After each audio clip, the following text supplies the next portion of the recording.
2 of the Blender Game Engine animation series. So in the first video, we set it up so that the enemy is moving back and forth, kind of ping-ponging, and then there we go. So real quickly, I'm going to just set up a restart scenario so that when the player touches the enemy, the game restarts. Real simple. Okay, so I'm going to take my enemy has a material on it, simply called enemy. I'm going to select my player, and I'm going to add in a collision sensor. So here it is down here. And down here, you can tell it to collide when it comes in contact with a property or a material. And if you click on this button here that says MP, it now allows you to pick a material.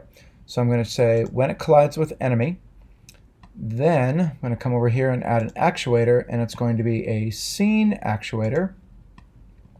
And the scene actuator is already set up to restart. So I'm just going to wire that up. There we go. And now when I play the game, and I go forward, go left, right, try to dodge it, as soon as I touch it, it basically restarts the game. Okay. And there you go. Okay, so that's working now. We got a very basic lose scenario. So now let's say I want to make this challenge a little bit greater, and I want to duplicate the enemy. Okay, now let's say this enemy is much nicer modeled, maybe it's textured, and I want to duplicate it and put a second one, maybe a third one over here.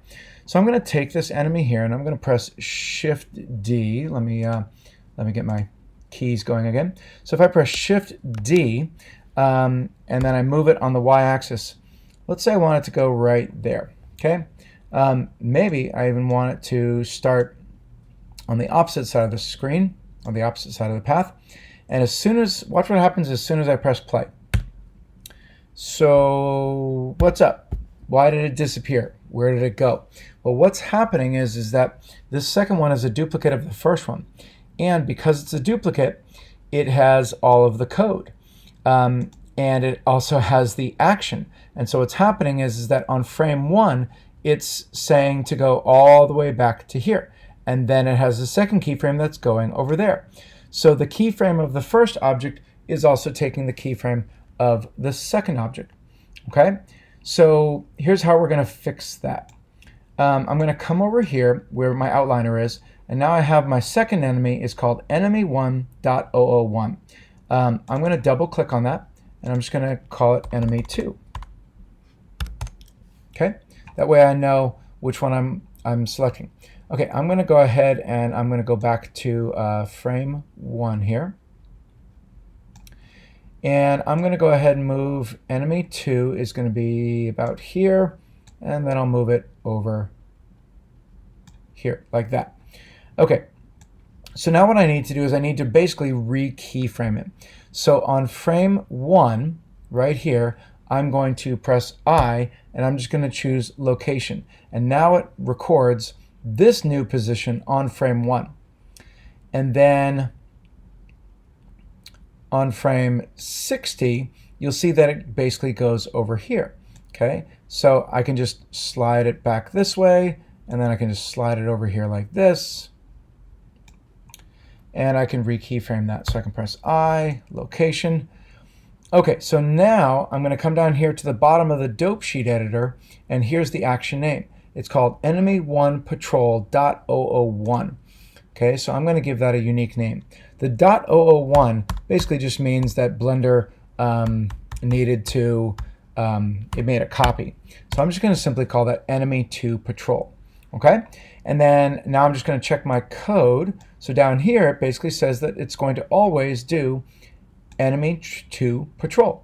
Okay, and my first one is doing enemy1patrol. So now when I press play, they're going like that, and they should be ping-ponging, and that's good. And I can go through, but if I hit either one of them, it will not work. So that works pretty well. It's not perfect, but it's not bad. You can get some really simple obstacles and enemies. Now, whether these are turtles or more complex creatures or simple cubes like I've got here, that works pretty well. Okay, I'm going to go ahead and animate this platform here as a platform, kind of like an elevator. So I'm going to go ahead and do that real quick like. Okay, so the first thing I'm going to do is I'm going to zoom out just a little bit. All right, so I've got my green platform selected here. I'm going to change my logic editor back to a timeline. So I'll go down here in bottom left-hand corner, choose timeline, and I'm going to go back to frame 1. Okay, so on frame 1, I'm going to press I and insert a keyframe for its location, so that way it remembers it. I'm going to give it 100 frames to go up to the top here. So I'm going to come over here, type in 100, and it jumps to frame 100. Then I'm going to move it up on the Z-axis, so I'll press G for grab, Z for the Z-axis, and I'll raise it up to about there. Then I'm going to go ahead and press I and choose Insert Location, and so that way we now have a 2-frame animation right here. Okay. All right, and I think what I'm going to do, let's see. I'm going to put a platform up here. Let's do this. Let's see. Okay, so I'm just going to make a new cube. I'm going to move it over here.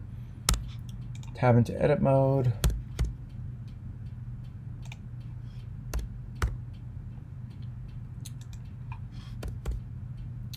Okay, so I'm just making a platform to jump off onto here. Okay, so there's my platform. Cool. Okay, so I'll make a heroic escape. Okay, so I'm going to come back down to my timeline. Oops, actually I need to rename my action. So right here in the dope sheet, it's called cube.002 action. I'm going to click on that, and I'm going to go ahead and call this plat. We'll call it plat 1 because I might have more than one platform, and I'll just call it up. There we go, to kind of describe the action that's going on. Okay, I'm going to change my timeline back into a logic editor, and I'm going to go back to frame 1. And this time I'm going to do it where when the player collides with the elevator, then that triggers the elevator to play its animation. So I'm going to go, I've got the elevator selected. I'm going to click on Add Sensor, and it's going to be this time a collision. And it's not going to be a property, but it's going to be a material. And the material it's going to sense is going to be the material that I gave my player material. The actuator is going to be an action actuator. Make sure you wire them up. Let's see, for the actuator, I'm going to click on the animation or the action I want it to do. That's this one here called plat 1 up. Frame 1 is my start frame. Frame 100 is my last frame. And I'm just going to have it be set to play. I'm not going to have it ping pong, so it won't go back down. It'll just go straight up. Okay, that should be good. So now if I go ahead and press play, oops, let me stop my keys so you don't have to watch that. Okay, so when I press play, oops, you'll notice that my platform up there is inside out. I don't know if you noticed that, but you see how it's all inside out? So to fix that real quickly is I'm going to tab into edit mode. I'm going to select the whole cube here, and I'm going to press W. And I'm going to choose this option here called Flip Normals. And now you didn't see very much happen, but when I tab back into object mode and press P for play, you'll see that my platform is looking the correct way. Okay, now when I press play, I go forward, left, right, strafe. And as soon as I jump on, it then does the animation, and I, of course, can jump off and begin. Pretty basic, but really cool. I mean, even with this simple knowledge, you can do some pretty cool stuff. Definitely some obstacle courses and platformers and jumper types, things of that nature. Okay, so that is pretty much it for this tutorial. Hopefully you get into some Blender game creation and add some animation to add some life. Thank you very much, and I will see you next time.